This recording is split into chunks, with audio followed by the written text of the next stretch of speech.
cage at the East Diamond Park. Would it be possible to turn the TV on? We did have a couple of slides. It isn't a big deal if you don't. Do we know how? I do have it connected in. Did you try it out already? I did not. It was blinking like crazy, so it isn't a big deal if I'll it's... guarantee if it doesn't connect to the Is computer. it one of these remotes? Yeah. I don't even know which one runs this one. Sorry. Probably the most important part was the one picture at the end. Just kind of...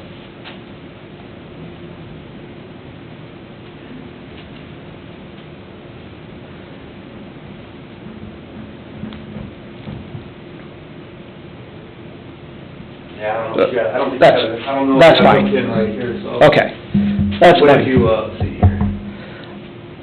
Try and change the inputs here. Let's see, what do you have plugged into? HDMI. Which one?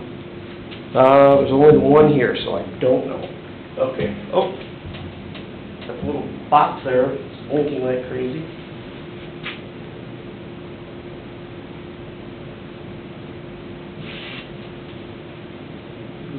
Yeah. Okay.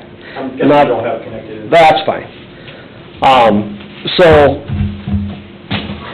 to start with, that East Diamond Park is new. You guys put a lot of money into the drainage and everything, but it is taking a beating with the school using it in March, April, May, then KMGSA using it. So, one of the things that a new batting cage there could do would help on the wear and tear. I know I've been there coaching softball before and seen a 6-inch hole in front of the pitcher's mound. I know a rake there's been a problem there, so you guys don't keep that there. That is a huge maintenance item for Ron to fill in regularly.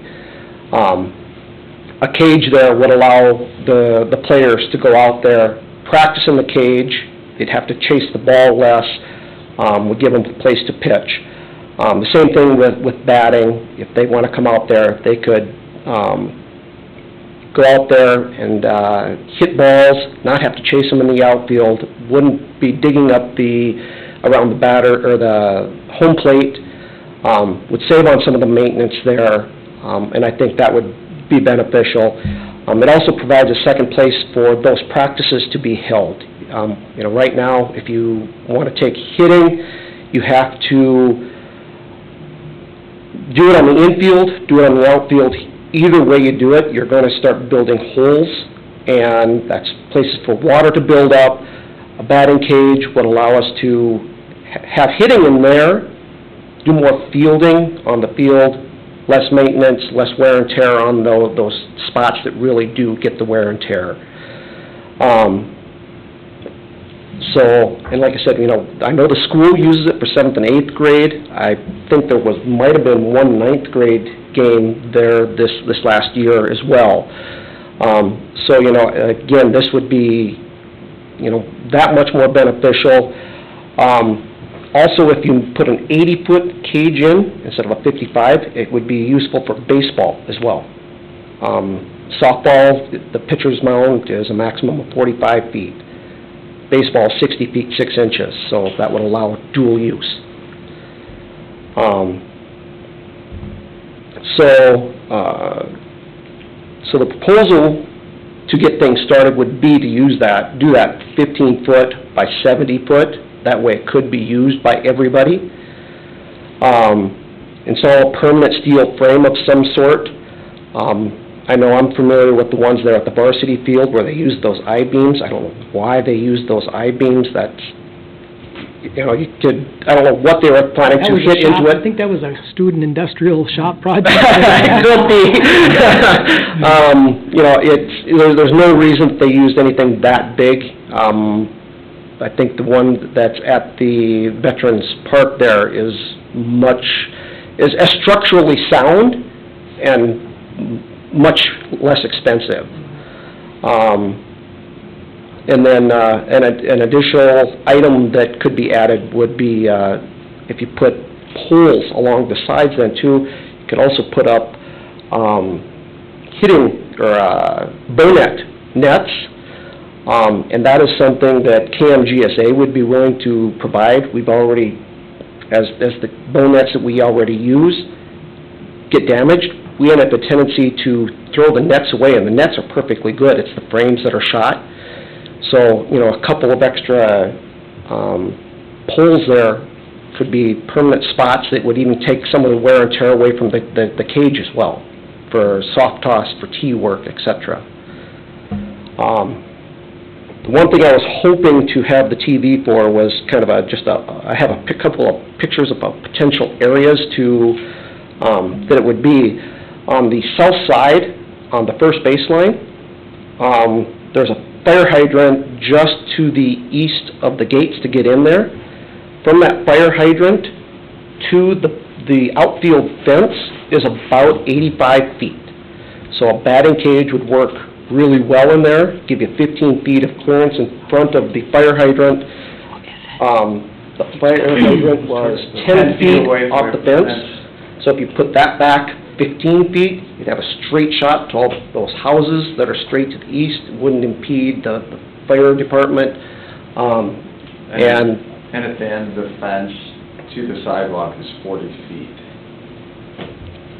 So, you know, that would be an opportune spot, nice and close to the parking lot, and would be just I don't know, from what I can see, an ideal spot for it. Sorry, it's on my computer. I'm the tech guy at school. Oh, okay. I don't know which one hooked into, right? Because the other TV was trying to connect to it. Try the next HDMI. Yeah. Try 2.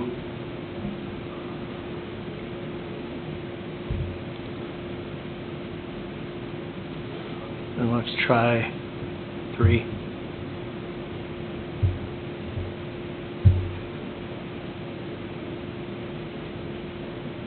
No. That's okay. Tried all 3, sorry. So if you care to see, I do have the pictures here. I can just bring the screen around. Put it in. So. I got it, Rick. Okay. So here's a view. See the fire hydrants, that little black dot? Mm-hmm. So it would fit really nicely right along that first baseline.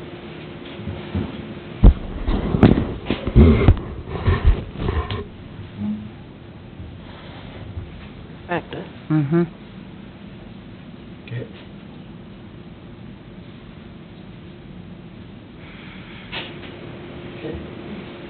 So, we just, like to, what can we do? What can KMGSA as an organization do to help make this a reality is really what we'd like to. Did you do any research, Rick, on any pricing of anything? I mean, I think I talked to Tim Yeah. about, where we did the batting cage up at North Park there, what you guys were referring to, which is a nice, I like that, because it was designed, we designed it right, and we had it put together, and it's been really good for wear and tear.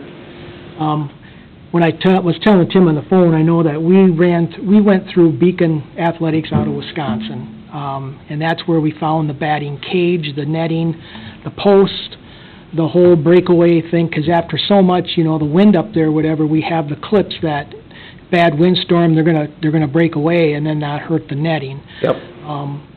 We actually, I was telling Tim that we actually got the artificial turf, or the field turf, we got that from the University of Minnesota.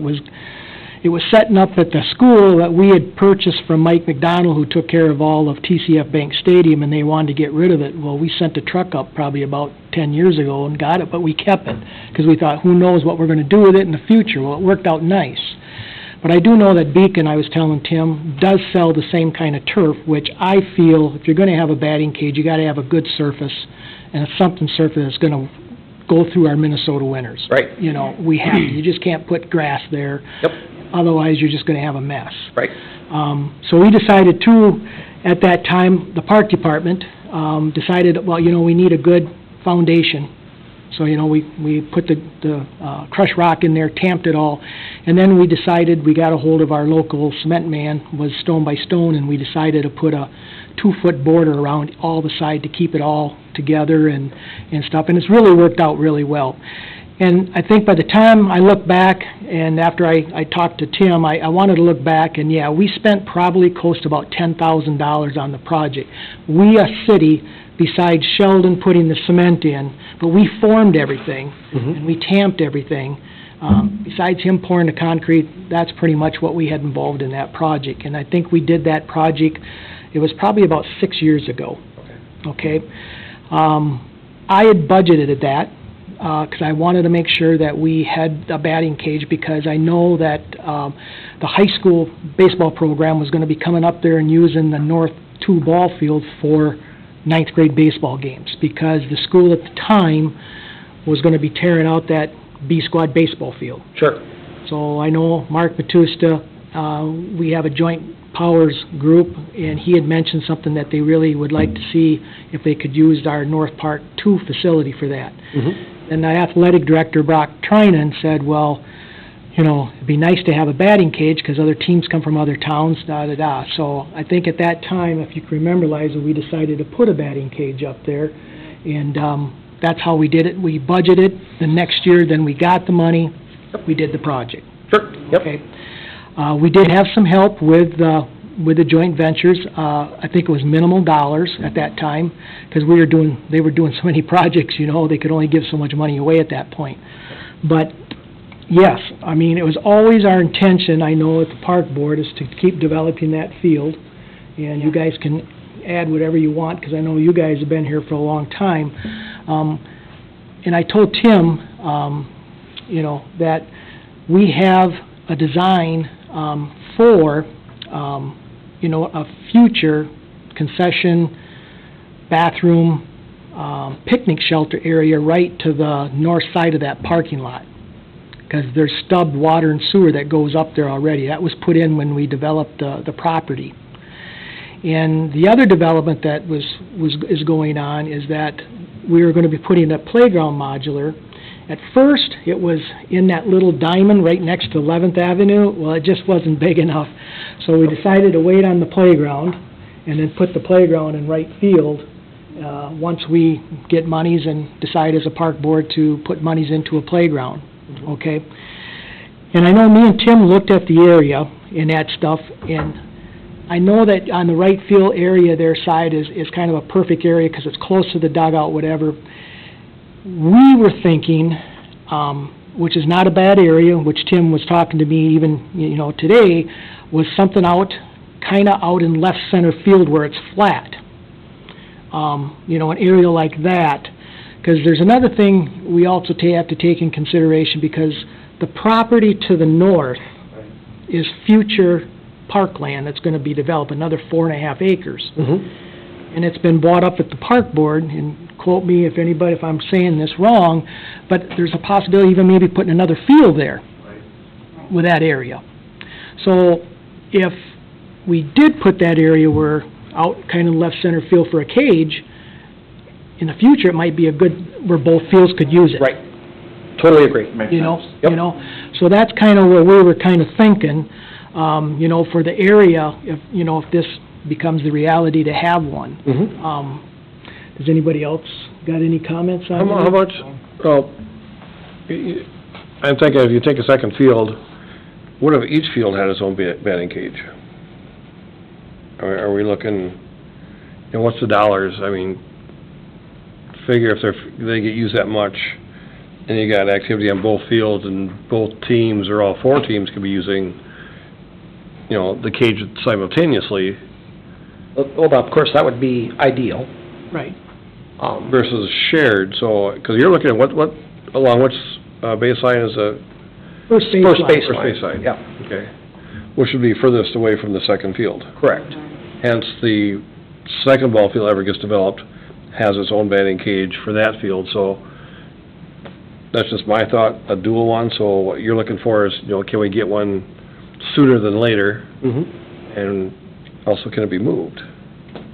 But if you start talking concrete around, you know, to try to share one, I don't know if we moved it, unless it's down in concrete. I just looked, I mean, $12,000 is what the Mastodon makes a batting cage. That would include any concrete, so you probably have I don't know, 15 grand. 15, yeah. And I remember we did that 6 years ago, I mean, I the think, prices might be a like little more Ron said, I expensive. mean, one thing we had looked at was being able to put it as a dual use on that, kind of that west side of the field. Just in It's case kind we of flat can't. there, and it's kind of a waste of space really right there. Okay. Because there's about 20 feet between the sidewalk and the fence. You know, maybe a little more than that, but it's not gonna utilize, I mean, you know, Ron and I have talked about, if I would've been putting this ball field in originally, I probably would've orientated it a little differently. Different. You might have actually been able to get a second field on the property already. It might not have been a huge field, but it would have been a small softball field or something like that. But it's close enough that you might have been able to do it, and then you would have put it on that, you know, on that east side, like they're talking about. My biggest concern would be for the future, we're, you know, planning on putting a bathroom out there. You know, without a bathroom, obviously, short term, it's not viable for, you know, tournaments or whatever. And that's where the water and sewer are, on that first base side. Mhm. So, now, could we position them in the right spot? You know, we could make it fit probably, if that's where the park board wants to go. The question I have for you, Ron, and because I don't go to the joint ventures, you and the mayor go to those. Mhm. Do you know what their 2023, you know, what are they cycling towards for next year? What are they, and because we put money in, Manorville does, the school district does. I mean, is it kind of a school district year next year, or what are they thinking? You know, what we have done is that out of the three entities, the City of Manorville, the Cass-Manuel School District, and the City of Casson, like Tim said, we try to do something for each entity and keep it in the realm of the same kind of dollars. When we first started it years ago with Peter King as the superintendent, the City of Manorville needed a lot of upgrades on their fields, and the board helped them tremendously to do that. Then came the school district. We, the city, kind of just kept our own little budget, and we didn't, at that time, actually come up with projects. Now, I had projects and presented it to them, but there was better needs for the dollars at that time to help Manorville and get the school kind of established when they were going through this whole new transition of the school, school property. So at the time, probably a couple, 3 years ago, we were down probably around $40,000 to $50,000 here at the city. We put all this money in over a period of time, and we hadn't used it as much as the school district did and what they did. So in the last couple of years, what we did is that we approached the joint ventures, and they gave us the money to develop the new basketball court in Lions Park. They helped us do the pickleball court. They helped us put the backstop in up at North 2 for the baseball field, so we ended up getting back the money, and now all entities are real close for dollars. Okay, and that's kind of how it all worked. So with our fund, as I know we're meeting again in November, but I think our funds are still like, you know, we at one time had almost close to $70,000 in there. But with that new court, pickleball court, and new basketball court, that ate up a lot of the money. So now I think they're only got about $10,000 in the fund. But every year, the city puts in $5,000, Manorville puts in $2,500, and the, yeah, I think... 10, and 5. Manorville puts in 5, we put in 10, so the school puts in 10. But that reason is because of the high school put lights in. And Mark Matuska asked the joint ventures group to add an extra $5,000 for each entity, an extra $2,500 for the city of Manorville. So them lights are real close to getting paid for. And then I think it might be even on its last year of 23, so it's going to go back to $5,000. I know that. And that'd be a good question, Ryan, to ask Mark at our meeting in November, how much more we have left, because they lit the 2 high school girls softball fields, and then they lit the varsity baseball field. And the joint ventures threw in $12,500 a year to help pay for them lights. So the city, both cities helped pay the school district to have them lights. But that's what the joint ventures was set up to do big entities like Tim is saying, big projects, not little small projects.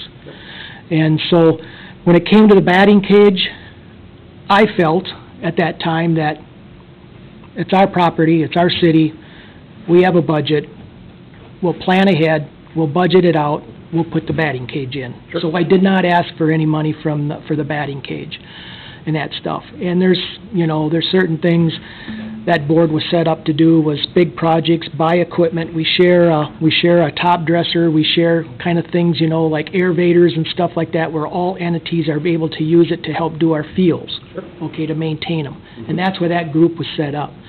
So, to be quite frank, you know, it would probably have to to get that batting cage, would probably still come through the city of being budgeted, and, you know, and probably not through the joint ventures group. It would have to be on a budget basis. Well, if I can just ask a general question, I know you came and talked about wanting, you know, to supply or willing to supply some of the netting that you mentioned, but what would the softball association be willing to put towards, i.e. if this group supported a batting cage, whatever the location is, whether it's the first base line or in the left center field or whatever, what type of funds would the association possibly be able to put towards? I can take this back to the board. We didn't discuss what we would put forward because we didn't know if this would be anything you would even entertain. Well, I think we're open to it. Yeah, that'd be a good idea, yeah, absolutely. That's why I think I don't think I haven't heard on the board. No, I don't think there's any- disagreeing with the need for it. I think Yep. it's all about funding, so I Right. think if that was something that you could bring back to the board and come back with potentially a proposal, that might be something that would... Okay. And the boys team came to us last month, the boys program, and asked about fields and possibilities of adding different fields, and we had talked about that. And if you're looking at doing a dual net for both softball and baseball, have you had any conversations with their program yet to see if there's funding that they could put into this as well? We haven't had a conversation with the baseball team. We haven't had a conversation with the school because, like I said, the school uses it 3 months out of the year as well. Like I said, we're interested. You know, I'm willing to reach out to the baseball, and I'm willing to reach out to Brock at the school and see if they'd be willing to put money into it too, if you guys are willing to entertain, and it sounds like you are. As far as location, I couldn't care less. The left field is actually probably closer, or as close, to park and haul equipment over as it is the first base line. So, you know, if you know, you're gonna put another field there, I completely understand the desire to put it over there, then it can be used for both fields a lot more easily. Maybe eventually a second one put in for the second field, but, you know, I don't know what the timeline would be for the second field to begin with, so. Well, and I think we'd be getting into the weeds too far, but to Greg's point, I think one of the things, think big, right? And if it's 2 cages, then would we be able to facilitate, if there was a second field added with that additional 4 acres, another cage in that location in left center? You know, would it allow for that versus having to have them both on the first base lines and potentially interfered with restrooms or concession stands and things like that? So those are all logistic things. I think it comes down to funding. And I wouldn't not say talk to joint ventures, just because if you're saying that they're using it quite often, it never hurts to ask, because the worst you can be told is no. If you don't ask, you're just getting a no right away, but if you ask, then you can still see what they say. Yeah, well, the 7th and 8th grade use that 100% of the time from March until the end of May for their practices and their games. So, you know, the school is using it, you know, a third of the time or half the time that we're using it too, so. 4 entities trying to find funds that might make it easier and more doable. And I don't think it's a high dollar figure item either. No. You know, it's not like it's a $50,000 project, so, no, I don't see why there shouldn't be something there should be out there, especially with all the time and effort and money we're putting in that park area, so. Okay. I don't know exactly how it gets used or if it's logistically reasonable, but if there were 2 and they were directly adjacent to each other, could share the same concrete work, share the same turf, share the same center set of poles, I guess that would be something to consider or have ability to expand. They do make dual ones. I've seen them. Well, that's what they have there at the varsity fields too, is dual batting cages. And I think I don't know if they broke ground yet. I know they're doing pitcher warm-up areas there at the, right beside the batting cages now too, so. Perfect. Yeah, we're definitely all for it. All right? Yeah, I just will. talk to certain people and fun- then come back, I suppose, you know? Okay. If you want, just, you know, get a hold of Jan out to City Hall for right Okay. now, you know? And if you guys come up with stuff, and she can put you on the agenda and get it figured out. Okay, that sounds great. Okay. Thank you, All Mike. right. Yeah, thanks, you guys. Thank you. Have a good night. Ron, just follow up on that, joint ventures. So, is it the school's term this year then? Because that, my impression of this, as I said, I don't go to the meetings, you guys go, but that we're kind of cycling through it. But Manorville had kind of taken advantage, full advantage of it, which is fine. Yep. Kind of outfit some of their parks. The school's got this long-term lighting project, and we hit it pretty hard the last 18 months with our Lions Park project. Is it kind of back to the school again, or what do you think? I think so, imagine they've talked because about their project. I do know that the school has got something in the making through joint ventures that they want to replace the scoreboard out on the baseball field and get a digital, or the football field, a So you can digital watch video Oh, really? scoreboard. Wow. Yeah, that is something that has been talked Electronics will about. make it some bucks there. Yep, and it probably could be implemented, I know for sure on the football field, but they thought maybe they could get it to the backside, so could it be implemented to the baseball field too? And I know Brock is looking into that, whatever, and that was one of the things the school had brought up about, was the video big scoreboard. And I think the only other project is that Manorville has a project of redoing their basketball court. And I know that Adam over there, or Joe, excuse me, is getting prices on redoing the basketball court at River right there down there, and redo all that. So I know he's getting pricing on that. And like I said, we just did get done, you know, with our stuff at Lions Park. So them are probably, yeah, you're right, Tim, either Manorville, Well, just so the board keeps that in mind. Right. If there's something we want to do, like building a ball field or something like that. Right, yep.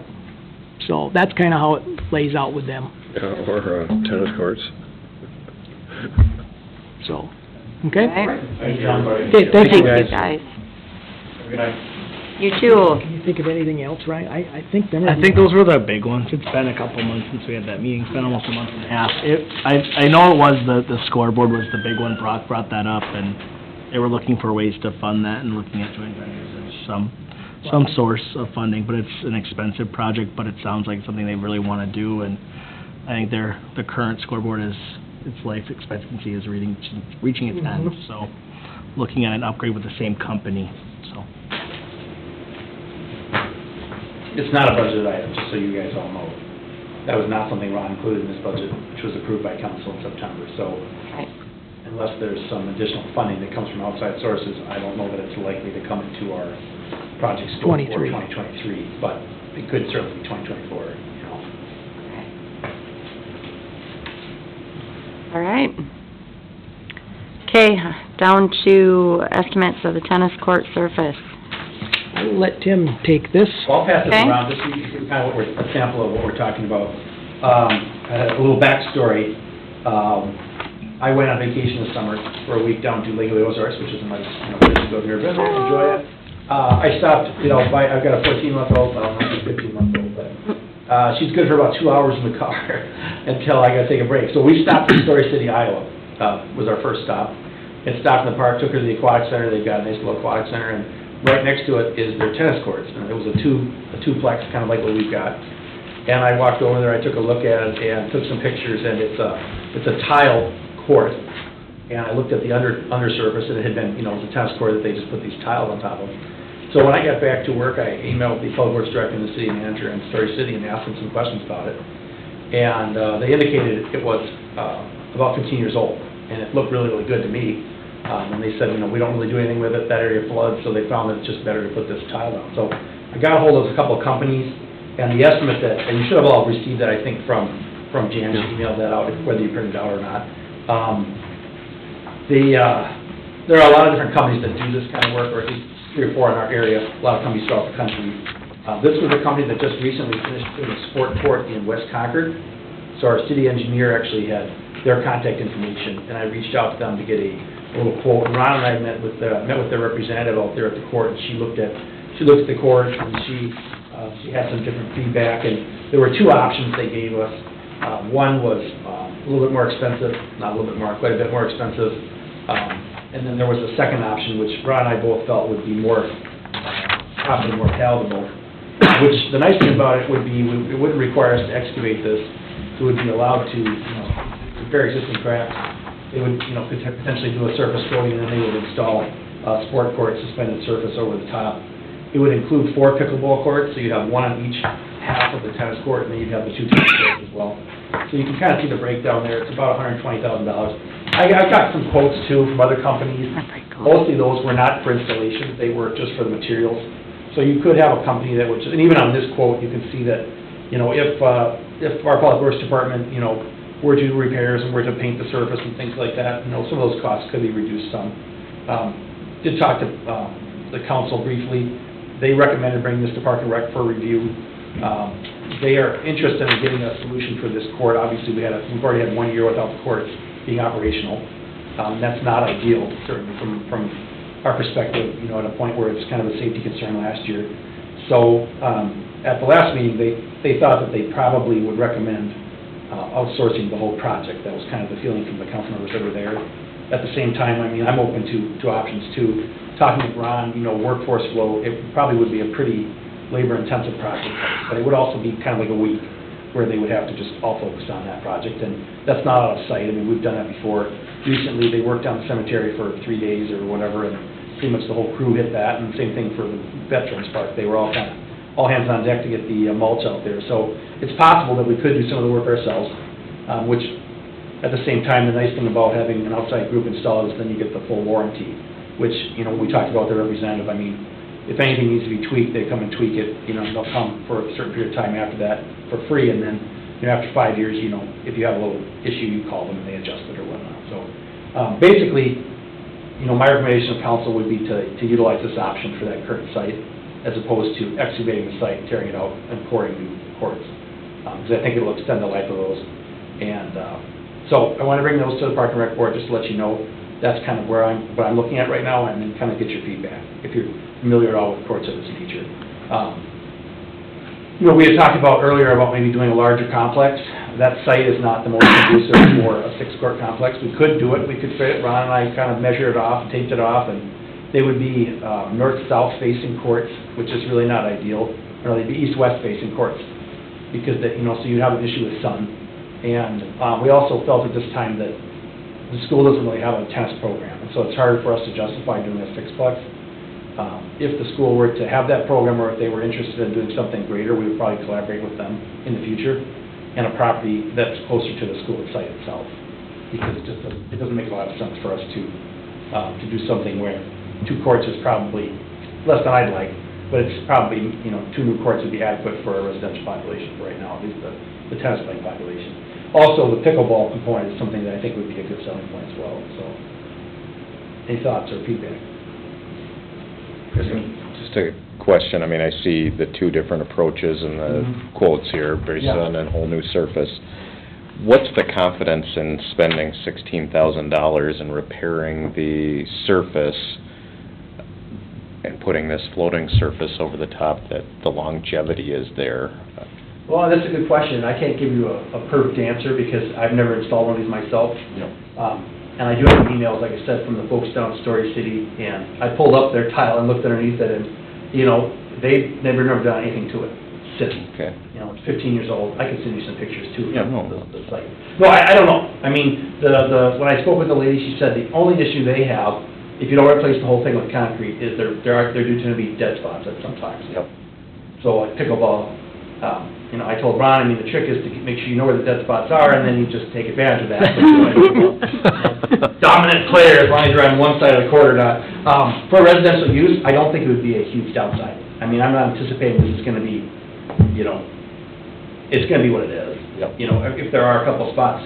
I've played on courts before where it's a bituminous surface and it's got dead spots. Yep. So, I don't know. I guess my point is, I'm just concerned knowing looking at the pavement and the court quality now, doing a repair, I see it's $16,000. It's not really a lot for repairing those areas, so I don't know if they plan to cut them out and just patch in, but I think certainly. what they typically do is, and you probably know better than I do, is a acrylic binder. Yep. So they would clean them out as best they can, they'll pour acrylic binder in there, and then They'll try and, and level it, yep. And, I mean, so I'm sure, Chris, you've done more than that than I have with your experience. No, yeah, and I'm not trying to put that on, I've been in communities where we've done these tiles, they've worked great. I've never put them on an existing surface that you would consider failing and tried to repair. I've only done it on the concrete surfaces. And to your point, they perform fantastic. Very little maintenance after that initial installation. So the only concern I would have would be, you make these repairs, what's the longevity? Do we start seeing other, failures in the surface a year later, 2 years later, and all of a sudden these tiles are popping or moving or whatever it is with the subgrade. Sure, no, and I mean, that probably is the biggest concern, really, is the longevity. As I said, from what I can see, in a court that floods every year, so obviously high water table in every city, they haven't had any problems. Yep. But that doesn't mean that we wouldn't. Yep. And I guess from my perspective, I have to kind of put two hats on. I like tennis and I want to be able to play tennis. Yep. I also have to put the budget hat on, which is, if we're gonna spend $250,000, the council's gonna say no. Yep. Right. So this is maybe, it's just the question, I guess, would be for, the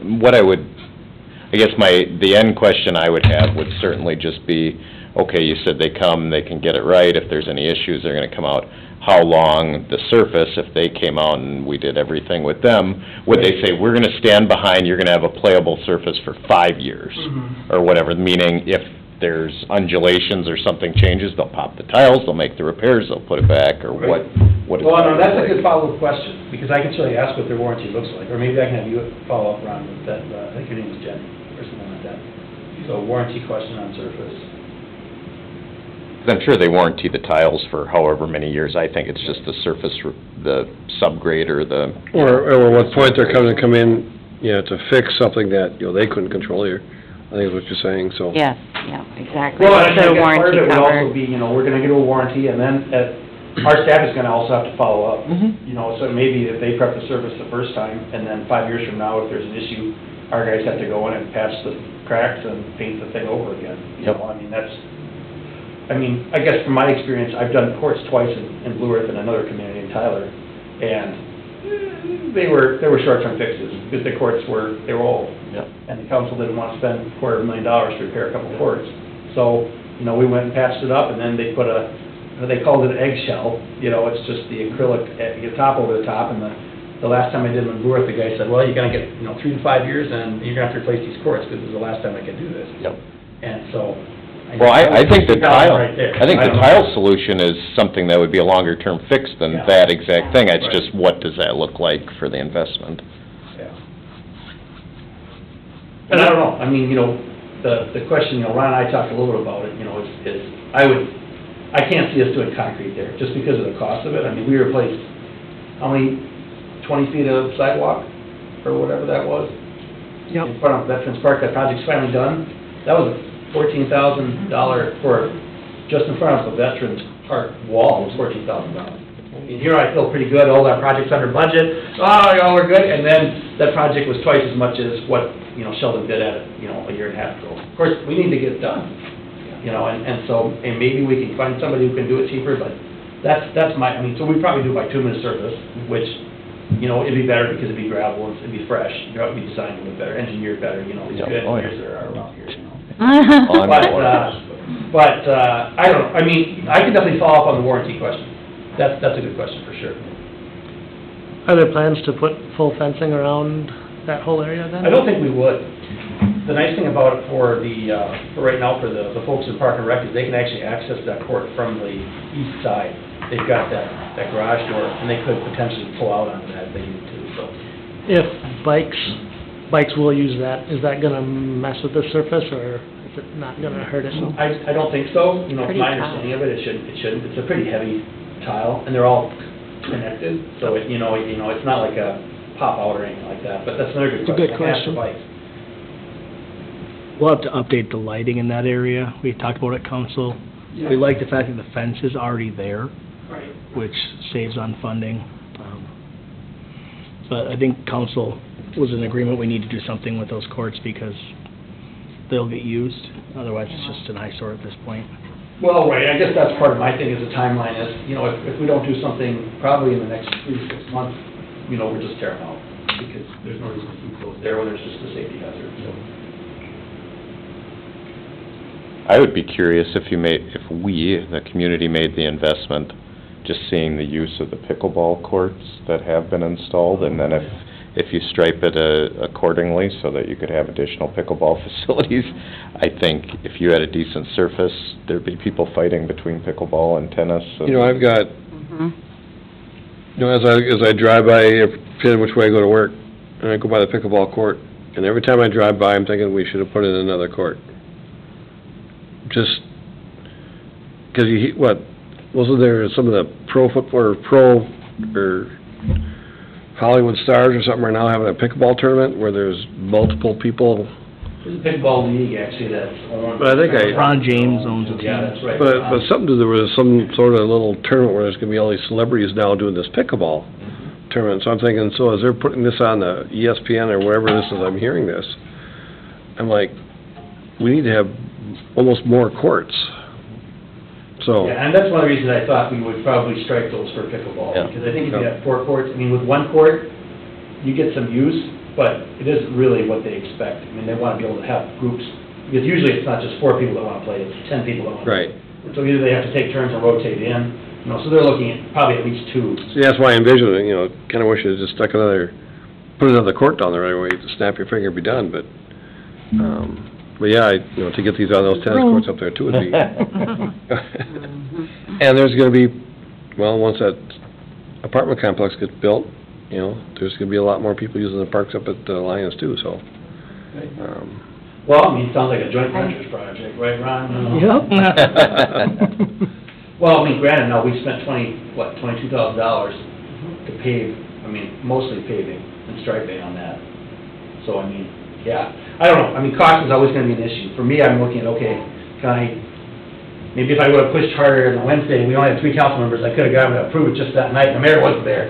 So, you know, Would've been a time. good job, it's right for the taxpayers, and I appreciate that, but at the same time, like, I wanna get a solution here before Ron leaves, you know, and I don't know if that's gonna happen. So, the top lot, Ron, don't worry, we'll get that named after you, don't worry. Well, okay, so I've got a couple Famous last questions words, to ask so. them, I appreciate those, that's always good feedback. Is there any other feedback for this project? I think it'd be something to really Great idea, yeah. pursue, knowing that this is a simpler solution than peeling out and putting a whole new one in and having to see it break apart again.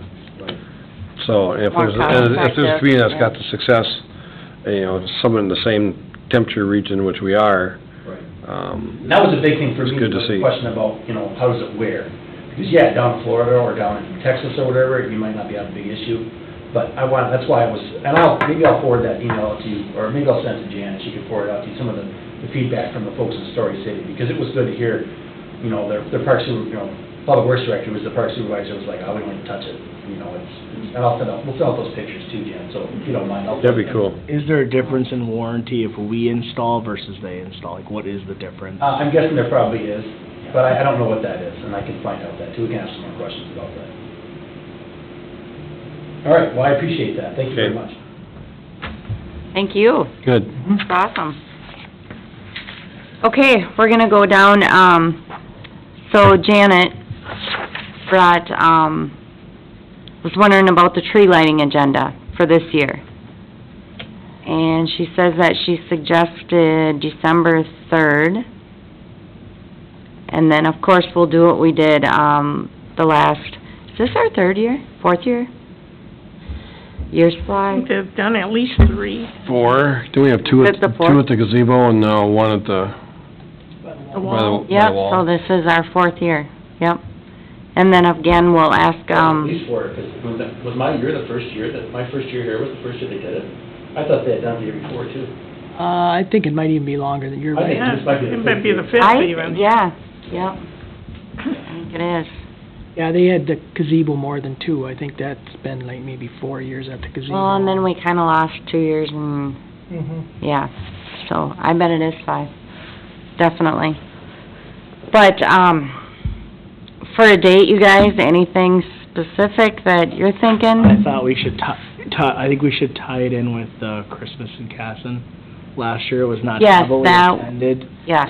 You know, It was pretty quiet. We did that last year, because I kinda wanted to do it in Lions Park last year to show off our new park. Right. And I know Janet said, you know, she fought for putting it back in Veterans. Veterans. One thing we talked about also was doing it downtown, and then tying it into the, that's the thing, you know, if we're only gonna get 10 people there, and I know I was there. and- Half your family. My family was there, yeah, right, exactly, we're all there. And, so it made up a big chunk of the group. But, I mean, otherwise, it was a little disappointing last year, I think. We could have done a little more. Yeah. I agree with, downtown somewhere. It's just, it's forgotten about up at the We have park. down there. We have a tree in that lot. That's true. They That'd be planted pretty that easy. tree once with the idea, Yeah, that'd be pretty easy. Well, but that tree never grew. well, there's still a Christmas tree in there. Isn't there? There's a No, bench there. I mean, the tree was supposed to have, a tree, not stay at 4.5 feet Well, for it's stuck between 7 two years. buildings. Yeah. Sunlight. Yeah. Because that was one thing I Wasn't- noticed giving the speech. There was less people than I thought there would be. Right.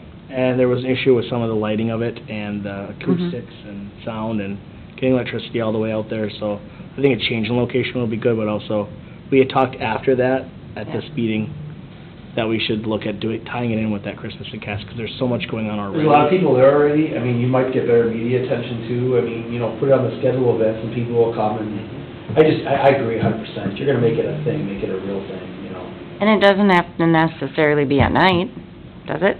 Well, for the Tree lighting, lighting. the lighting to make it glow, but that's nothing saying you still can't that night. It's dark by 5:30 at December. Mhm. I think the biggest question, Right. Could be the way they- Dark by 5 and You could ask how they Yeah. end their event. Dark outside already. Yep, I agree. They go till I think the 4:30. decision, Yeah. I think we all kinda agreed, thought maybe moving it downtown, but where are we gonna put it?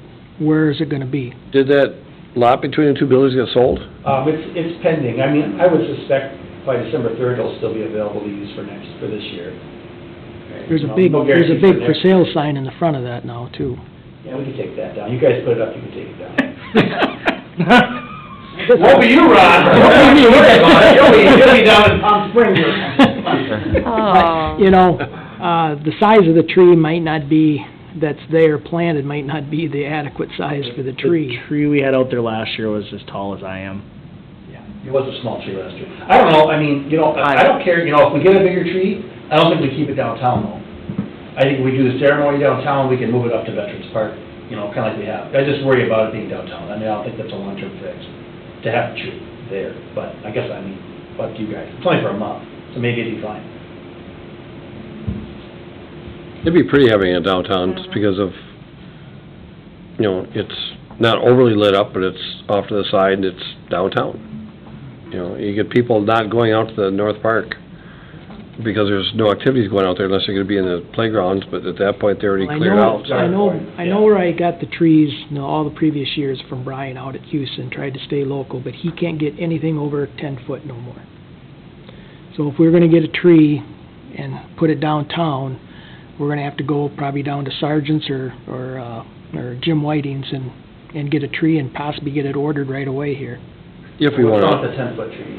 if we want a big tree. I don't know. It wasn't 10 feet last year. Right, no, last year was more like a 6 foot. And you could get a 6.5 footer or something like that, and still, you know, vibrant lights with the LEDs nowadays, and I think a 10-foot tree would be about perfect, actually. They felt Get that- it'd be impressive. Yeah. I know the problem one year with Houston's was they couldn't get any trees. So we had to Right. go over to Rochester, that was 2 years ago. Yeah.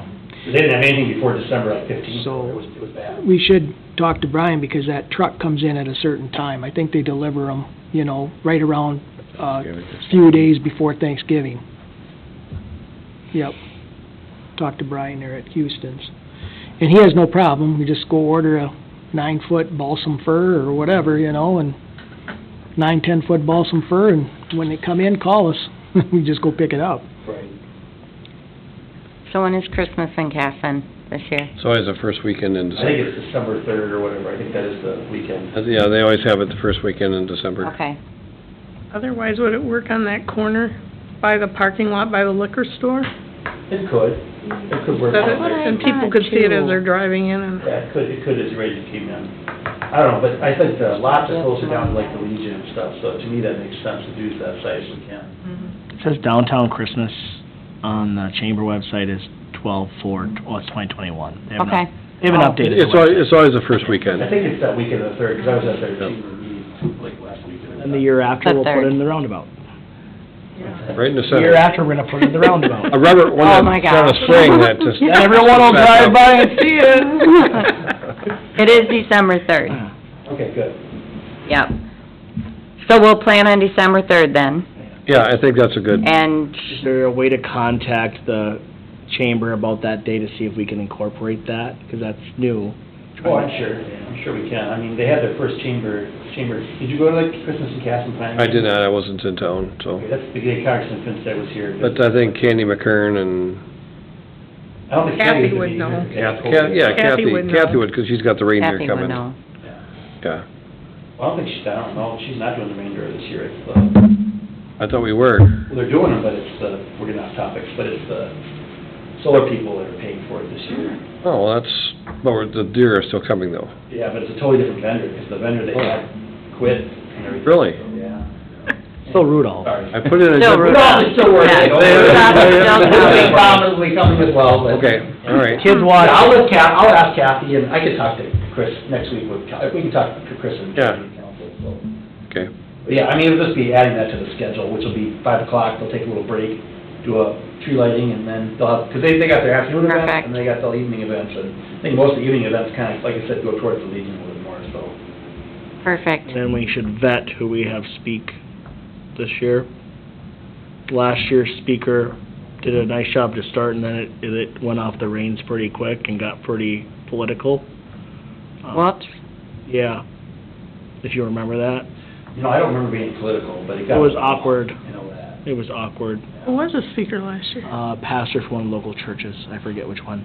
Oh, was he from, yes, yes, For a city-run event, it got to be a little questionable. oh boy, I was sitting there So- going, I don't want to be part of this right now. right. Yeah, well, fair enough. I don't even know, I mean, do we necessarily have to have a pastor do it, really? He had blessed the tree, question mark? I think that's what he was there for. Yeah, I'm not they, sure if we really did bless and they the tree. kinda, We'll figure it out, that's a Don't we good just have to have Town. Santa's little helper bless the tree? I don't have anything wrong with blessing the tree, I'm just saying, let's bless the tree and not bring other things. it is Christmas, and, So I have no yeah, problem blessing a tree, I believe in that, but the other stuff wasn't necessary. I agree.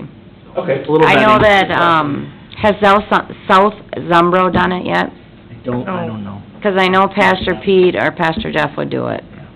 So if you guys want me to ask them, I sure can. Yeah, If you're okay with it? I have no problem. Okay. Two So I'll great ask people them. right there, so. Has to be anything. And do you know, would your group decorate again? You In- usually line them up. Yes, actually, I can ask the, 'cause I'm the leader of the Luther League out there, I could ask the Luther Leaguers and the Junior Leaguers to help decorate it. So South Umbro, if they wanna take care of it. I was gonna also suggest if there's at that event with the chamber, having kids design Christmas ornaments there, and then they could bring them to the tree that evening, so then it gives them motivation to stay for everything. Ooh. So if one of the businesses would have an ornament making station, then we have kids decorating the tree, 'cause it's really about the kids. And I think they've kinda all, Last year was just lights. nope, It I'm was. trying to think of the email I got from the Downtown Christmas had their meeting, and they've already kinda beginning to set what business is doing what, so I did not see, in the past they've had, I don't know who it was, that they had ornament making or ornament decorating. Yeah, cookie and. Made reindeer stuff at the fire Yep, hall so- and... There were some things I thought about after going last Yeah. year and speaking. I was the speaker for the council last year. Okay. So my thought right away with the ornaments, not bad at all. I'm just thinking of vandalism. It'd be so easy for somebody to come, No matter what. It always is. But Well, I mean, I guess, like I said, but my it's- expectation would be, I mean, Yeah. I guess the cool It's thing a would be, if they crazy- can make an ornament, they can put it on the tree anytime that day. Anytime. And if they Yep. want to stay, great. I'm not expecting to leave that tree on site, or the ornaments frankly on site either. We'll probably end up moving the tree either up to North Fork or somewhere also. Because, I mean, Perfect. somebody is purchasing those lots. Mhm. No, that would be perfect, and if they wanna take pictures, with the ornament, and, no, that's a great There were some idea. little kids that from parents. It's a great idea. Yep, sang a song, and everything was good. I just Right. I mean, wanna in terms of spruce it up. location, we got a retired public, park and rec director to say a prayer and bless the tree. Gosh, you gotta You're doing it. He's saying it right now, what do you mean? Carols and, Oh, Like I said, I Okay. might be in Florida. Make sure you are. He knows what date now, we should have said that. well, that'll be perfect then. I'll ask, South Umbro, and then, so, for the speaker, or who will talk, I wasn't there last year, I know, I wasn't on there. It's been the council representative I on don't the park know, board. I can do it, it's fine. I don't think I'm, Keep it simple. yeah. Yeah. I can use the same speech. I've got a Santa suit at the store. That sounds No, I'm good. good, no. All right, well, then we're all set then. Might fit you. And then you're gonna get a hold of the chamber? I'll see, yeah, I'll be in touch with the chamber and see, at least I got a sheet, I didn't bring it with me, probably should have, just, not thinking we'd be talking about implementing this, but, yeah, I'll just see who's doing what, to see if somebody's got ornaments listed, that'd be a chance for the kids to put them on a tree that day. Yeah, I'll work on that. Perfect, okay. And are we just gonna put this like on Facebook? I mean, I Well, I know can't we put it on remember Facebook last, last year for sure. City website usually has a blur about Christmas and Catherine also under the. And that- perfect, and if they just put the tree lighting, will be down Newsletter that there. goes out with the utility bills. Remember, because that'll be coming up pretty soon, Yep. they'll want that, if we're doing this this month, we'll need to get it out pretty quick. Well, Well, especially the one, November will be really too And late. the chamber always does list, the activities. You're right, that Yes, was they next do. week. So, Yeah. So they that would. would be in the paper. Okay. Yep. Yes, it will. We should- Okay, Remind me tomorrow. Perfect. Remind me on Thursday, because Jennifer. because I don't know if anybody reads the paper anymore. He wants to get people to come. Or Jessica. Jessica. All right, I was like, Jennifer. Okay. you noticed that. Okay. So then we're set for that, Okay. So, guys, all right. And then, okay, if we don't have anything else, go down to old business and set 2023 Catholic Aquatic Center programs, hours and fees. Well, last month I presented everything here, notes that you guys could be able to go through, items that we have to address in 2023, and then also comparisons of hours, programs, opening, when open swim is, when closing of the pool, and then weekend hours, and then down, of course, then the memberships and the pool rates. So, like Liza said, I think we need to look at this and have some feedback, if we have feedback, and we should hopefully get things set here tonight, and then recommend it to have the council set it in stone, so then, like Tim was talking today, that once we can get that accomplished, then we can get things up on the website, we can get things put out to people a lot earlier, and I think we'd be a lot better off where people understand that there's probably some changes that from last year, and it will be a good thing. So, I guess first of all, I think what we need to do is, let's just kind of go into everybody have a chance to look at pretty much the hours that we went through last month of changing some of the hours, pool hours, as far as, open swim, when we start open swim, when we close the pool down, and then we open the pool back up in the evening. Has anybody got any feedback on any of that? Do you agree with any of that, or disagree with any of that? Any comments? I liked how you had it laid out for the 2023 proposal. I know we spent a pretty good amount of time on it and hashed it over pretty well, and, for those that were here, got to look through it and understand that there's a lot of things, a lot of columns, but, I thought it was good. I think the biggest question was, how late do we go, and how long does the pool stay open for, based on the staffing and come towards the end of the season, but, And that's something that's something we'll have to deal with Yep. every year, no matter what, Yep. as things start tuning for people going back, so. And that'll come with the person that's here in my position, and Tim, and you guys working out whatever needs to be done. Yeah, I definitely think we're gonna add that caveat to our language, that the hours, sometimes you'll see it like they'll say, like, the hours may be changed without consent. I mean, we had a couple people come back this year and say, oh, well, we didn't get to use it enough, we should get a refund. I say, well, if they wanna be the lifeguard, that'd be super fine, they Well, I can, mean, from my perspective, and, generally good conversations with them, explaining like, well, no, I mean, we don't have staffing, I know we're not gonna refund, What happens when you have 10 rain days in a season, right? Just because it rained 10 times and the pool was closed, do you get a refund then? No. I mean, Right. just because it's a public pool doesn't mean it's different from the private sector to a certain degree. I mean, we're providing a service, so I think we just add that caveat, so, every other pool I've seen has that on there. That sometimes it ends a little earlier, or they have to close because there's nobody in the pool. That's at the pool right now. There's 25 or less people, they can close the pool, because it's not worth staffing, so. yep.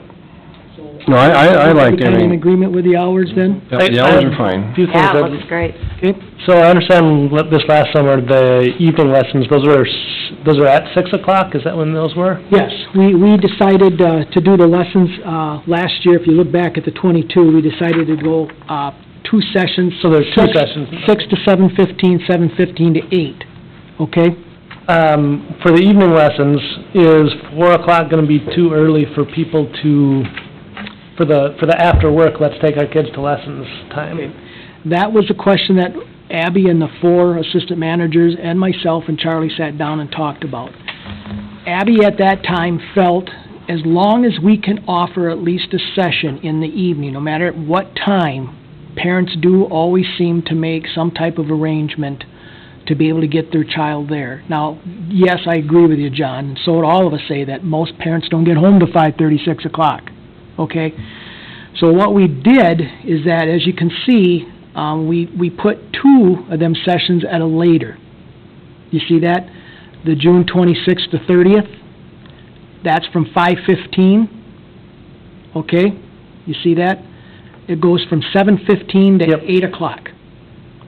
So Okay, the parents that really are kind of demanding that they want to see they might have to look at that and sign up, okay? So at least we gave 2 of them. Gotcha, I didn't see that, thanks. Okay, and that happens on June 26th to the 30th, and then July 17th to 21st. So we did move at least 2 sessions during the summer to a late night, Sure. before the pool closes. I like that those are offered both times, because as a parent whose kid plays 7 o'clock T-ball or baseball, that 4 to 5 time is perfect, because then you can still fit Get in done a meal in and go between. dinner and, Because Mhm. there's a lot of times where everything happens at the same time, so it's good to have that fluctuation throughout the summer. It helps with families. But great question, John. But yeah, as you see, there's at least a couple of them for later. And who knows? They may be the first ones to fill up right away too, I don't know. Mhm. But we at least kind of gave them an option, okay? Lap swim early in the morning, is that used a lot, do you know? Yes, we have a tendency to probably get maybe 10 to maybe 15, even sometimes certain guys and certain ladies that come periodically. Some come every day. Sometimes there's only 6 of them there, sometimes at that lap swim. But it does get used. We do facilitate it. There's not 25 coming at a time. Sure. But there is people that do utilize that. we had talked about adding that during the hot time too. Correct. Yep. Do you know if it would be usable, or if people would still take advantage of it if swim team and lap time was at the same time, or can that even work? Swim team uses the whole lap pool area completely. They don't even use the zero depth at all. So they're in there practicing their dives, they're practicing their strokes, and they're doing back strokes, and so they actually use that whole lap swim facility at the time. So to keep it kind of separated for an hour for them, I know that would work a lot better. So what, are you thinking that maybe a little later in the morning? Just if each of those activities only used half a pool, then it might make sense to combine. Okay. But if one's using all of it, then... Yeah, and what really the lap sweep people like in the morning, they like there to get there early, and they know that they got the pool all to themselves. Yeah, And they there's no really kids. like that. There's no kids, no nothing, there's just a lifeguard there, and it really works out nice for them. Yep. It's usually kind of same lifeguard too, isn't it? Mm-hmm, yeah. They get to know them a little bit. Yep. Yeah. So, The longer hours in the evening, so 5:15 to 8 is the open, is there any advantage to having a longer closed period in the evening there during when there's swimming lessons for most of that time? I mean, do we send people home and save money if we have less hours? Yeah, we send people home, staff, only on how many people show. If we have a certain amount of numbers, and we have 9 people on staff, as I know that you know this, and we don't have a lot of people, then it's up to the manager to say, okay, we only need 6 of you, we only got 20 people here, then they send them home. That's the requirement, okay?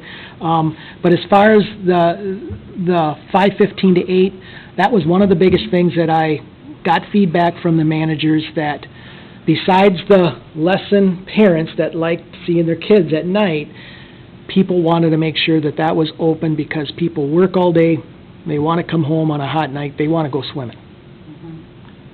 The only, not even suggestion, just something to consider is, would it make sense to have a 4 to a little bit later, is 6:30 to 8, 6:30, or 6 to 8, or enough for the time that people want in the evening, and have a little bit longer close time? A little bit longer close time. I think part of the reason that it works is because most of those people who are coming in the evenings are pass holders. Okay. And so because they've already paid for the year pass, an hour and a half isn't a big deal. If you were paying like a day fare, you wouldn't want to do it. Sure. But I mean, that was what I found, because, sometimes I would, well, even after this meeting, 7 o'clock at night, I ran over to the pool a couple times this summer, and went the last half hour with my kid and my wife, and I wouldn't do that. I wouldn't pay $5 to go for an hour, but because I already paid for the pass, it doesn't matter as much. That 2-hour gap might be a long time for our lifeguards to be off, where they maybe don't want to come back. An hour is time for get dinner, go home, drive home, get dinner, come back to work. 2 hours is a little bit of downtime where they maybe don't want to come back then. And we're also considering going 2 shifts this year back, okay? It was, instead of having people work pretty much like we did last year, when we opened at noon, or at 12:30 and worked all the way, that shift came in, and then they worked almost all the way till close, until lessons started, and that's 6-hour day for them. Here, we're gonna go back in the mornings, and then they'll go and come in, and then they'll shift off after the lunch, okay, and then when lunch comes, so I know that Abby's got it kind of put down as far as double shifts in her program that she left, and it looks really well, and I think the next manager, whatever, will look at that, and I think it should really blend up really nice with this program. Yeah. Okay. Yep. So I think one of the things, just that for me, maybe to remind in our conversation last month, this was developed with you and others sitting down with Abby and the rest of the managers. I mean, people that know the aquatic center, how it functions, hearing feedback from the customers. Yep. So, yeah, I mean, all good questions, but I'd have a hard time Arguing it when the experts have spoken. Yeah, I And we agree. did, we sat down, I think for about 2.5 hours. I remember you telling me we went that, through that, and everything was asked. Questions like what you're asking, John, were all questions that everybody asked. I mean, even our Public Works Director, Charlie, was asking good questions, and he hadn't really been involved in it, Sure.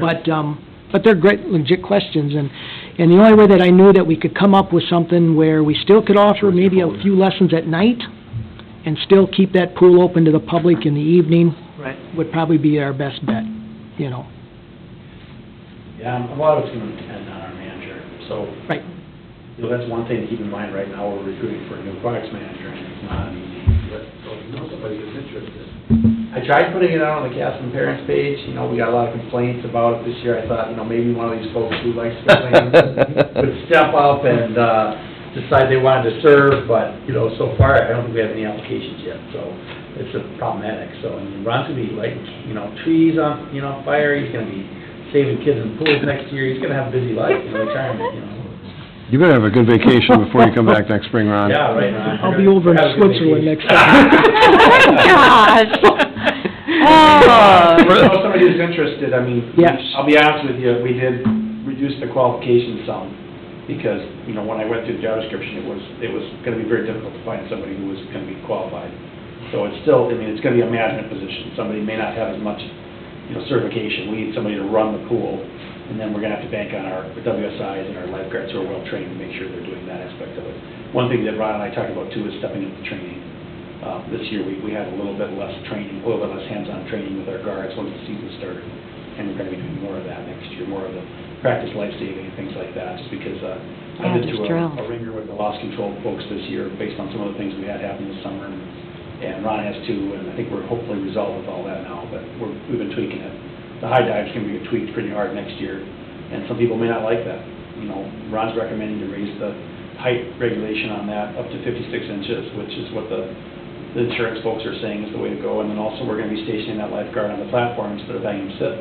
You know, so for that 15-minute session, when they're on that end, they're gonna be standing on the high dive platform watching instead of be sitting in the chair, because we just had so many issues with kids up there this last year, so.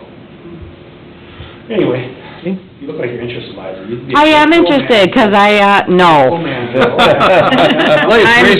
I'm good. School teacher who's off in the summer, I don't know, right, Ryan? There you go. They're more qualified, no, it's good though. But everybody, kinda, after the question, any more questions on the hours? Okay, we talked and touched already about the lessons. We already talked about that, and everybody kinda sees that we threw a couple in the evening. Lessons in the morning are pretty basically the same, it's just that we're just starting a little early than the year before, 9 to 9:45, 10 to 10:45. Nothing really new on there. We still wanted to go with 5 sessions because the amount of people that we have will do lessons here in town. Okay, so I think that's still gonna be the same. People are gonna be real used to that. And, so as far as lessons, any questions on any of the lessons? Kind of really close to what we've done in years past. Okay? Anything? Okay, great. Then it kind of brings back to basically different programs. We had a swim team, and we have a swim team, and years past, we've always let them be up there from like 8 till about 9:30. This year, we're going to cut a half hour off because it just doesn't blend with what we have going with lessons and the pool and everything, so they'll be an hour long instead of an hour and a half. Lap swim we talked about, still the same as in years past. Parent-taught swim is basically 45 minutes, which is normal. We put that to 11 to 11:45, and then basically, them are our programs Monday through Friday. Not a lot of change, just a few little tweaks here or there, and pretty much the same. Any questions, concerns on that? Okay. Weekend pool. Okay, weekend pools. This was basically the changes about the rentals. Okay. We went this year from 9:30 to 11:30. We're going to be going to. Last year, as you can see, we're from 10 to 12. So it's just about a half-hour difference of starting and a half-hour difference from getting done on Saturday. Okay? The big difference on Saturday compared to last year, we will not have pool rentals on Saturday evening. It'll be open swim. And that's a big difference. Okay? Because people wanted to be able to swim on the weekends. Yeah, okay. I understand. Then on Sunday, same thing, pool rental in the mornings, half-hour little difference from what we had last year. And then, of course, we have our family night, and family night is from 5:15 to 8. Last year it was from 6 to 8 p.m., so you get about an extra 45 minutes for family night. Okay. Other than that, pool still all closes at 8 o'clock. Pool closes from 4 to 5. Them are pretty much our hours and our programs and our lessons and stuff. Any questions on any of it? Okay? Good. Really good. Which brings us back down then to the last is our rates, okay? And our fees of what we're going to charge. I asked you guys to kind of go over it and look at it. I proposed pretty much about a $10 to $15 increase on pretty much everything as far as seasonal passes. If it was something from individual to family, that's what I pretty much did. As you can see, I raised it about $10 to $15. Any thought process on any of that? I still have the belief that we should charge more for families that are non-residents, just because It- residents in town are already paying taxes as well. Right, and last So month, it's nice that they get that discount right, for that, but, there's a collection of people that use the pool pass as daycare for their middle school children. And always have. Always have. I was one of those kids. Daycare is expensive. Yep. This is pretty cheap compared to what people are paying for daycare. If it's going to end up being daycare, which it ends up being for a few kids, raising those rates for families that are coming from out of town will help offset some of those higher costs that we have for other things and things we're planning for in the future. We just added that company that comes in and services the pool. We've added that cost. The costs aren't going down, costs are going up. Start planning for that now versus later, so we don't have to raise the rates even more. One thing to keep in mind with those rate increases too is that we're also covering sales tax this year in our rate increases, so it'll be encompassed. $6. Instead of The paying- credit card fee. The credit card Credit fee, card fee. Yep. sales tax basically. Yeah. For the purchase. So, sorry to cut you off, Ryan. but No, that's one thing okay. to keep in mind too is that it may sound like a lot, but, you know, Yeah. 3% on a $180 pass is, you know, it's $6 or $7. So I'd personally like to see it more like $250 for a family. I don't, and you guys would know better based on what percentage of people are coming in that buy the non-family or the family pass versus residential versus non-residential. I feel like we should be charging them a little bit more, $140, $150 for a single, just because they are from out of town. It should cost them more because we're already paying for other things within the residents themselves. Looks like about 2/3 residents and 1/3 non-residents. I have to agree with Ryan, and I think I said that last month too, that, you know, it's the city taxpayers that do most of the funding of the pool. And, yeah, you don't wanna gouge the people from outside the city, but obviously, it's the taxpayers' expense to repair, so, And to pay the staff. and I think, you know, if someone would sit down and talk to a non-resident and say, well, why is we paying so much, like, because you're not paying $200,000 to have a pool run every year. So to be a little bit above, you know, we have to And- cover that. Yeah. Until Rochester has a pool of our equivalent, I don't see a problem having a rate higher, because Well, that's something there's nowhere else for them to go. That's gonna we're gonna take advantage over the next 18 months, because Rochester is a very new pool. So they're doing those two big projects. It sounds like possibly next year they won't have any pools at all. So- Because Veterans is being upgraded and Silver Lake's gonna be completely rebuilt, so next year might be a year to take advantage of it. They've got Going forward, we Stewartville have this weekend. or us. Yep. And at this point, there's not a lot of people that are gonna travel 20 miles to go to the pool and 20 miles back either. Time, money to try to save a few bucks on, you know, on a year-long pass. Right. They're not gonna say, I'm an equivalent. And for those that do, we're not gonna lose that income because we're gonna pick it up somewhere else. Somehow, it's gonna be covered by, so, I have to agree on the non-resident pass. I think I'd be a little higher than what, we've kinda got proposed, you know. What are you recommending then, so we can get that? Well, kinda what Ryan mentioned, instead of going from $235 on a non-resident family, go to $250. And then for single, 100 and Singles, I'd say go 125? to, you know, from 120 to, you know, in this case, put it at 140.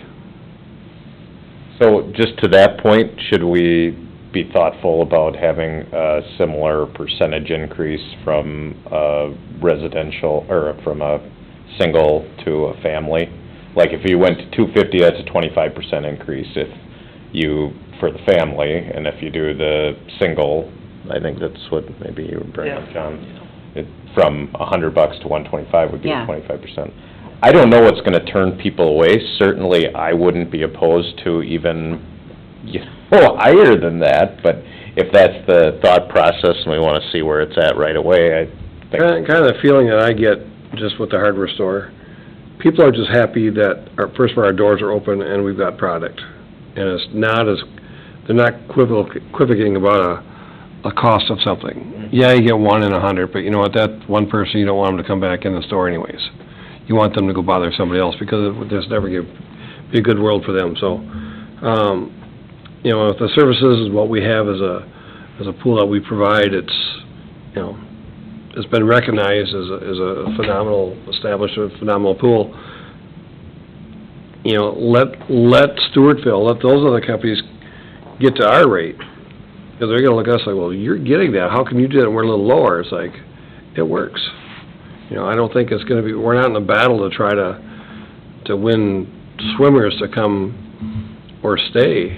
I think they're just gonna be happy we have a phenomenal pool and it's well taken care of, and, you know, and dollar-wise, it's fair.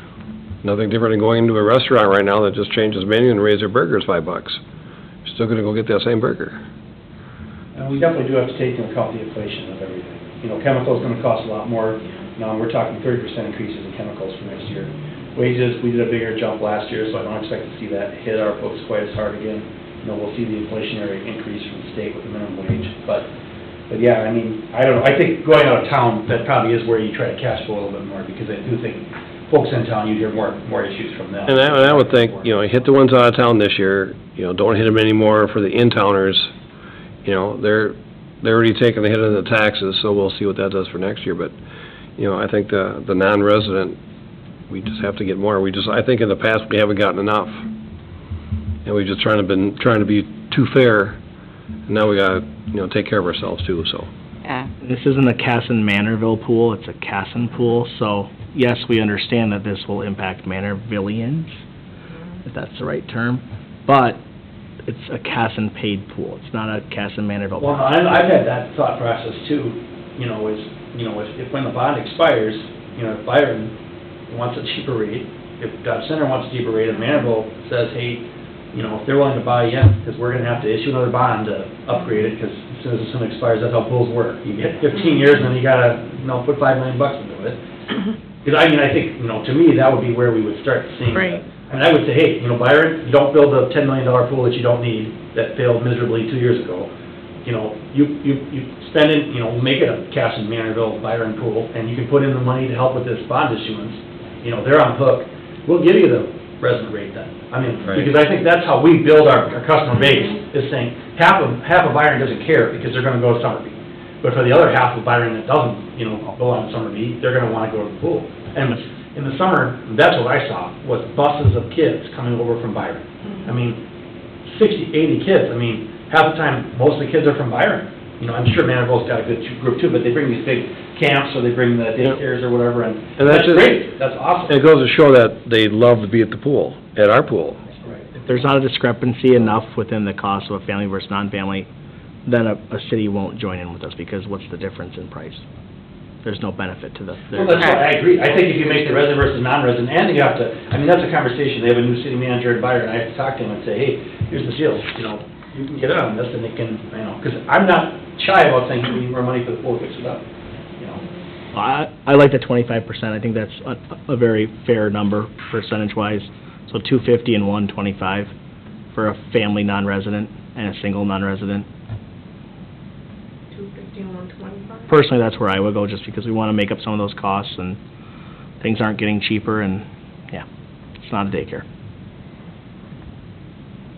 I'd second that Do motion. we, yeah. That sounds like a motion in a second, yeah. All right, all in favor, say aye. Aye. Opposed? All right, motion approved. I hate to bug out, but I gotta be somewhere at 7:30, so, Okay. Ronnie, I'll talk to you before you leave, Okay. somewhere, or you'll talk to me before I leave. Sure. You come in every day anyways and sit and chit-chat in the corner, so. Yeah. Better grab a cupcake. Grab a cupcake before you Yeah. go. Thanks, I Fred. just take the tops of the cupcake. You got my top, that's Yeah. fine. I need the frosting. So, but I hate to bug, and, Good seeing you, Greg. yep, we'll be in touch, all of you, thank Were there you. any other fees that you had any? Ron, is there anything else you have? The only thing that I wanted to talk is that, remember, we're going up The a other dollar fees are in good as is. individual. I think so, yeah, I mean, on the daily fees. Anybody have any problem with that, going up a dollar on that? And Ryan's done a good No, job, too. there is, You'll make the money in concessions, keep the Yeah. concessions available for cash, Yep. that, so we can take that Yep, extra thank money you. back from them when they're Yeah. hungry. Brownie, I get a brownie if there's a brownie. so do we have a motion to, raise the daily fees by $1? All right, got a second? I second. All right, all in favor, say aye. And then the only Hey, other who couple... made that motion? I totally missed that. Liza made it. Yeah, I made it. Okay, and who made the John, second? second. Okay. And then, quick like here on the lessons, We went up the lessons we did from 45 to 55, $10 it went up for individual lessons, based on the talk between the lifeguards and assistant managers and stuff like that, that they felt this is a start, but not saying that in '23, when this call comes back in the fall, whatever, that it might get raised again. Okay? 55, does anybody have any concerns on that? Does anybody, I guess, maybe, does anybody have any concerns On the with rest any of of the fees? Right, we could just do Because we could just one make mass. one, I mean, Motion. I'd be happy to kind of circle Yeah, back just do and it make all. one One motion motion for everything. Yes. for everything with the fees we've already approved and the remaining fees that are shown here. I'd make a motion to approve that. Would be wonderful. Okay. Okay. He made a motion, I proceeded a second. Oh, aren't we coming to the pool rentals yet and stuff like that? Didn't they go up? They changed. Yeah, that changed. But the Motion was But just the to motion. cover everything. But to Yeah. cover Yes. everything. All right. Unless we want to talk about We it, have a but I... second about all of the fee changes. Second, all right. All in favor, say aye. Opposed, motion carried. Okay. So that'll eliminate those first two individual ones, Yes, right? yes. Okay. Then I'm on the same page. Okay. All right. Anything else? So with that, the only thing is that, I know whoever takes over for me, and I'm sure Tim will be all involved in this stuff, is the items to address, and we went through that already, so that'll be on someone's list. The last thing I want to talk to you about the pool, is that Tim did mention already, I did meet with the League of Minnesota Cities Insurance Trust lady today, and I met with the other one here a couple months back and told you about that already. But her suggestion really is to up the height of the individual that goes off the high dive at least 56 inches. What that does, after doing the research, it does create the age of probably about a good 11-year-old to 12-year-old. Based on 8-year-olds at 48 inches, they're 8 years old on what she brought up in Google. There's 8-year-old kids that are 48 inches. We had a 7-year-old fall through. So to cover that, what she suggested to cover that is that we make that age group at least close to 10 years old to 11 years old to be able to go off that high dive, which will cover the age. We can't put an age limit, because like Tim made a suggestion, we're not going to ask a kid coming up the steps, how old are you? It's Yes, got to they're be, gonna it's lie, got to be an yeah. age. It's got to be a height. Height. So where we can Like put the Valley Fair. pole up there, and if you don't make that height, you ain't going off it. Right. Now, we're going to get feedback. She said that, automatically. Can you give her her number? Because here's the deal. People in this community are so used to certain things, and this is the way we've always done it. And people don't like change. But we've changed. We're trying to do, I feel, to do what we possibly can do to hopefully not have another incident like happened. Have maybe the older child be able to be maybe, I shouldn't say the word responsible, but still be a little bit older to be able to go off that high dive, and whatever, if this seems to be a problem, and the community comes back at us, or back at you guys, then you might have to go to the next step, which is to a kit that's gonna cost $80,000 to renovate to the high dive, or eliminate it. Is there a form that people could, is there a way to do a liability, or if, no, there's not? Or if, There's always going to be a certain amount of liability, but, you know, it's one of those things. But where how do you it's know all that, about- Johnny, you don't? It's a struggle, because we've been training kids through lessons, how to go off there. So there are 7-year-olds, 6-year-olds that are using that high dive to learn how to jump into the water. Does that also eliminate the rock wall, because they're jumping off at a 10, almost 8 to 10 foot jump? Are we going to also have a height requirement for that? Depends on what you guys want to do. But I'm saying this is the lady's suggestion, because the league knows now that we've had an incident.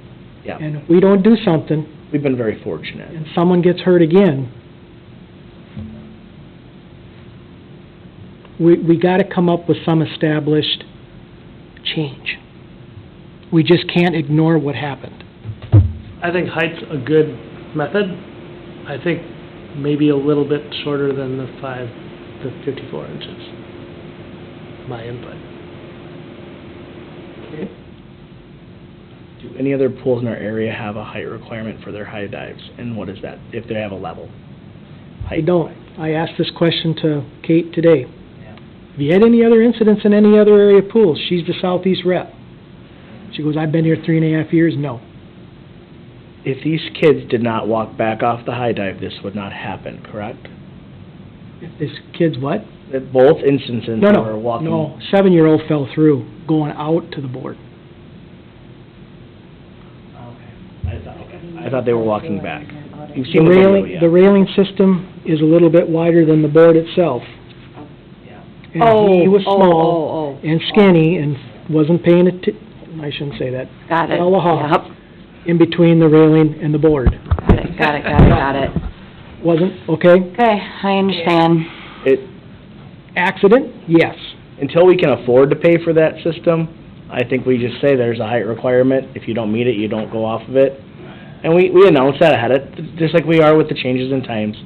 You announce it ahead of time. No matter what change you make.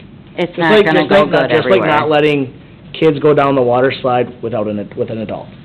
We stopped letting them do that last year too. People are going to complain no matter what change you make. What's the height for the, is it 48 for the? 48 for the slides, and that's pretty much standard.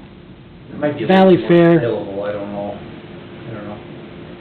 What would that, what 48. 48 hole, did she give justification as Yes. why the height, was that 7-year-old child versus the other kid that fell through, or fell? Is that height going to matter? I think she really, the point was that it pushes the age of the user age up up higher. You can't say, I can't say, okay, well, it's 12 and under, you can't use it, because somebody's gonna say, well, I'm 13, and I mean, our lifeguard's gonna be like, okay, go ahead, because that's kind of what she was going at, I think it's, Yeah. 48, The only way you I can used do to have it an 8-year-old is to raise the height. Are we, and I'm gonna ask a silly question, are we going to run into any issues with families that have children with dwarfism? Correct. I was thinking We the same thing. do have several families that may run into that issue at the pool. If you look at, really we're thinking of age as well, but really the height is what we're looking at. Will you run into that problem? Well, we're already saying 48 inches for the slides, so I don't know that it would be any different than that. And that's pretty universal at any water park you go to, it's height-based. Good question. I just don't want to discriminate in any way. That's my only concern on that one. But we I can't. agree with a rule change. She's not liking the 48, correct? Wants 56? She said there's certain cities that have a 48-inch rule. Like, say, Scottsdale, Arizona. She went out through the whole United States and gave me all these papers of what she researched. Okay? She knows of no one in the southeast Minnesota that has had an incident on a diving board that resulted in a severe injury what we had just this year. Had two.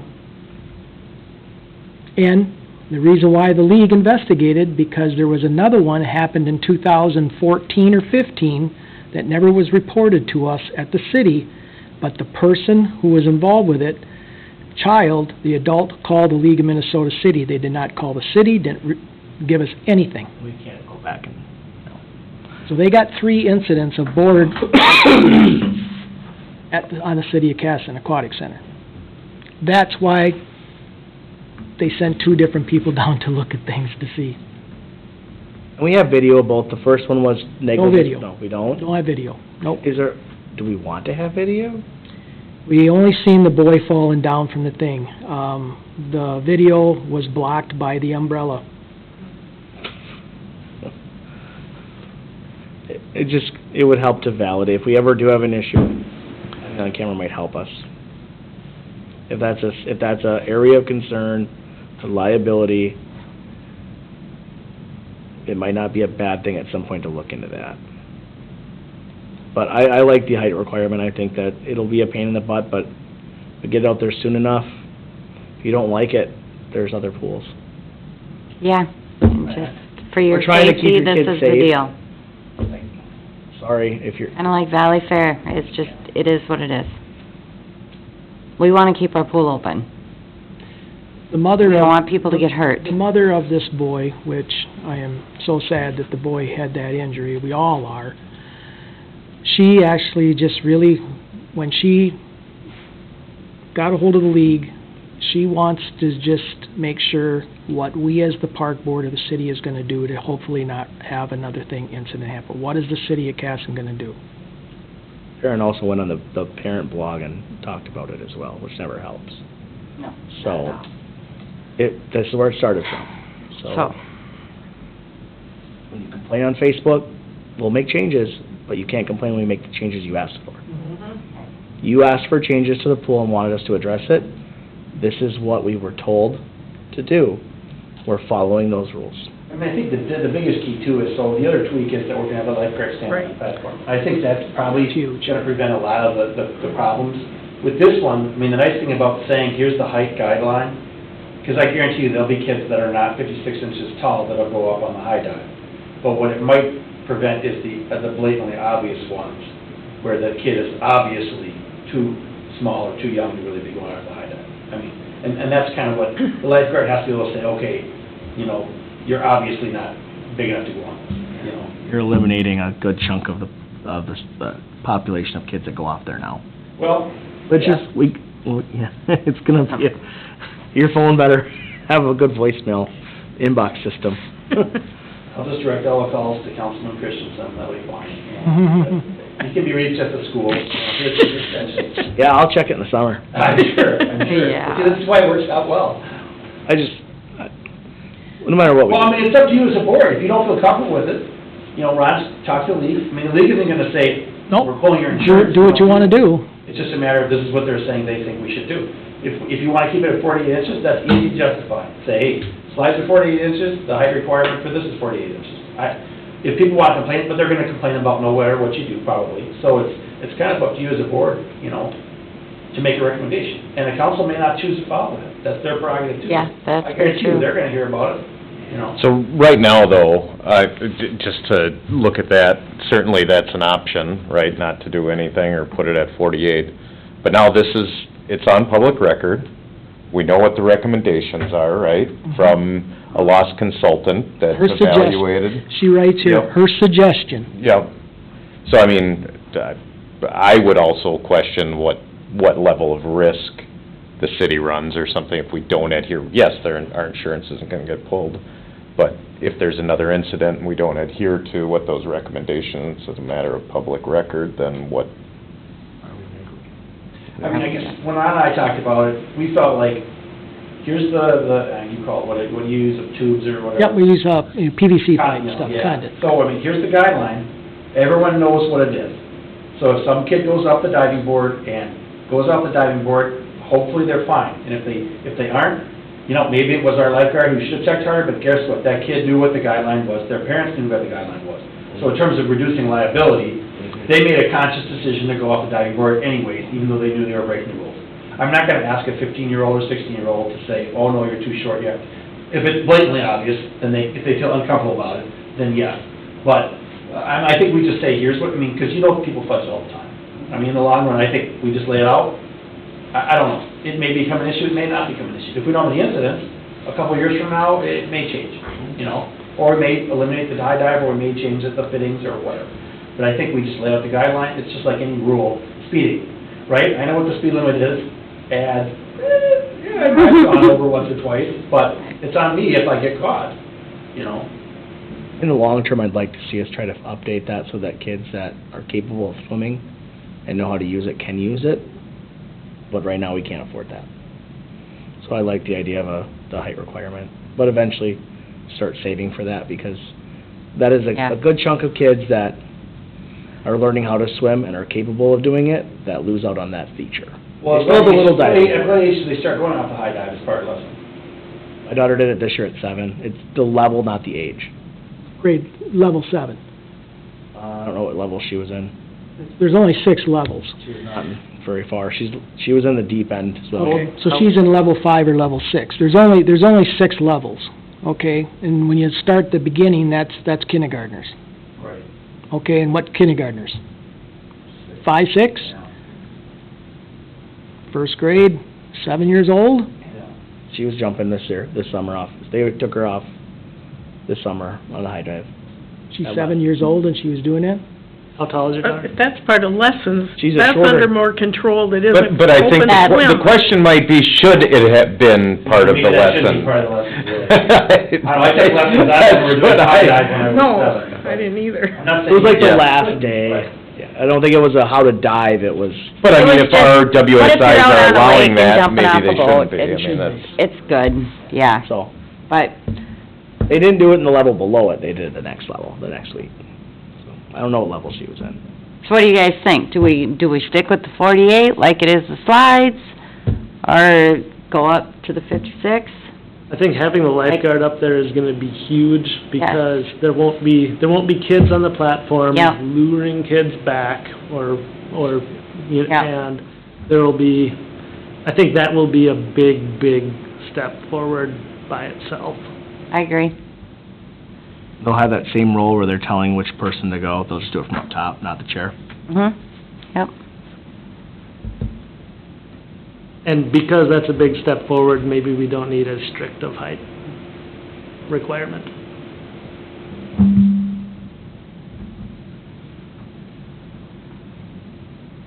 I also totally get the part where official person Correct. suggested 54, 56, I think. 56. Yep. I don't wanna speak for council, but I would wager a guess that if we were to not follow the height requirement, you might see some issues there. Just So- because we know that's the number we've been suggested to, and I don't know what our city attorney would tell us to say, but I'm sure she would have some input in that as well. So I'd make a motion to adhere to the recommendations from the League of Minnesota Cities loss control, was it a loss control representative or specialist? If it is 56 inches for the upcoming 23 season. Knowing the council can make changes if wanted. Correct. Yep. Yep, that sounds good. We got a second on that? Second. All right. All in favor, say aye. Aye. Opposed? All right, motion carried. Perfect. Other than that, then I think you should be good. That's it? Anybody got anything else they want to talk about? No. All right, the next meeting is going to be November 15th. And, My wife's birthday. oh, how nice. Should we Motion to adjourn? officially on record recognize Ron, though? Yeah, For you his should. years of service? Yes, Ron, how many years absolutely. total? 34. 34 years. Long time. Well, you have been awesome to the city. I've had a pleasure working with you, 19 years? I think so. 19 or 20 years? Mhm. Yeah, so thank you for everything that you have done. Yeah, I You will be appreciate it. missed. Well, I appreciate all that, Missed. and with all you guys too. I mean, it's joyful to come to the meetings, be able to present things, be able to have your guys' recommendations, your thoughts, your process, and then for the council to come back and do the things that we need to do to keep our park system going. And I know in 34 years, I've seen a lot of changes. And if it wasn't for the park board members, city administrators, mayors, councilmen, I mean, that's how it all works in city government. And I have to say, I've been blessed with good people all the way around. And I thank all you guys too, very much. Yeah. Well, congratulations. Yes, congratulations. Thank you. All right, do we have a motion to adjourn? I'll motion to adjourn. I'll second. All right, all in favor, say aye. Aye. Opposed, meeting adjourned. That's it. That's it. What's the official day, though? Thank you, Official Ken. day, my last day will be the 18th, but I won't be here the 5th.